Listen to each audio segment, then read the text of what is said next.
Hi there, it's Sandy, your sister and your friend. Today we're continuing the series of going over a few of the lessons from the workbook section of A Course in Miracles. According to the Course, it's not asking us to believe anything, to accept anything, or even to welcome it. It just says practice these ideas as often as you can throughout the day. And this is a mind retraining, because then you'll actually see the truth for yourself as you use the ideas.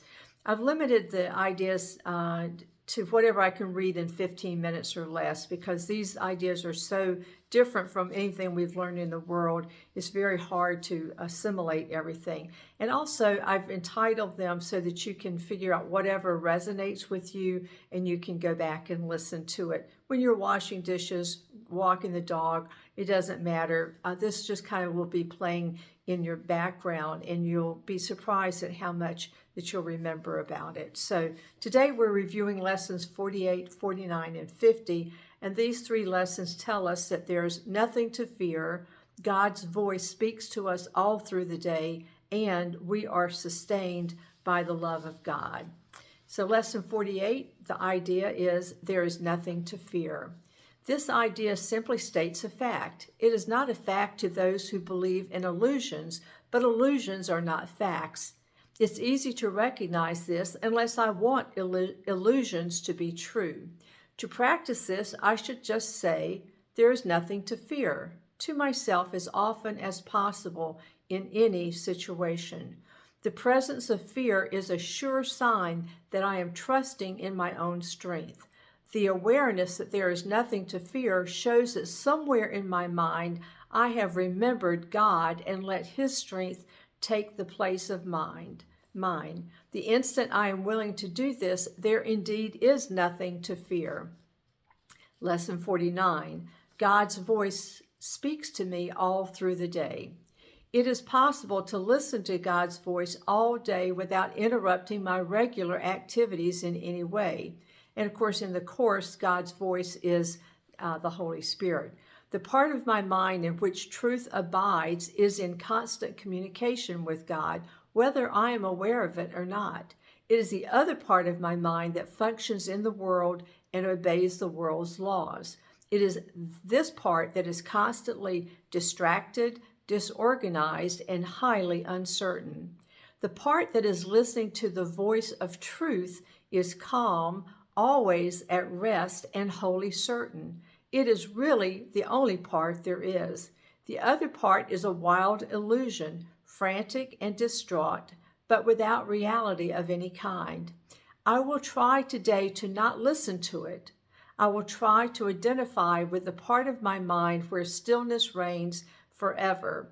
I will try to hear God's voice call to me lovingly, reminding me that my Creator has not forgotten His Son. And of course, in the Course, all of us are God's Son. I will listen in deep silence, being very still, and open my mind.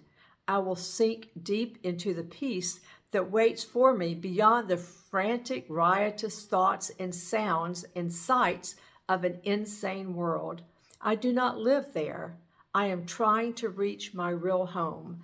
I am trying to reach the place where I am truly welcome. I am trying to reach God. Of course, in these lessons, I've replaced in the Course, a lot of it's you and your, and I've replaced it with I, me, and my. But everything I'm reading that I'm making it personal to me, it applies to everybody without any exception. So just know that this is like you reading this material to yourself. So lesson 50 for today, the last one, I am sustained by the love of God. Here is the answer to every problem that confronts me today and tomorrow and throughout time. In this world, I believe I am sustained by everything but God. My faith is placed in the most trivial and insane symbols like pills, money, quote, protective clothing, influence, prestige, being liked, knowing the, quote, right people, and an endless list of forms of nothingness which I endow with magical power.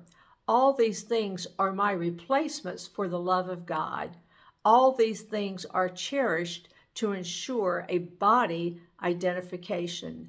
They are just songs of praise to the ego. I will not put my faith in the worthless.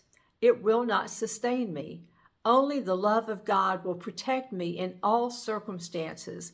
It will lift me out of every trial and raise me high above all the perceived dangers of this world into a climate of perfect peace and safety. It will transport me into a state of mind in which nothing can threaten, nothing can disturb, and nothing can intrude upon the eternal calm of the Son of God. I will not put my faith in illusions. They will fail me. I will put all my faith in the love of God within me, eternal, changeless, and forever unfailing. This is the answer to whatever confronts me today. Through the love of God in me, I can resolve all seeming difficulties without effort and in sure confidence. This is my declaration of release from the belief in idols. It is my acknowledgement of the truth about myself. I will let no idle and foolish thoughts enter to disturb the holy mind of the Son of God. Such is the kingdom of heaven. Such is the resting place where my Father has placed me forever.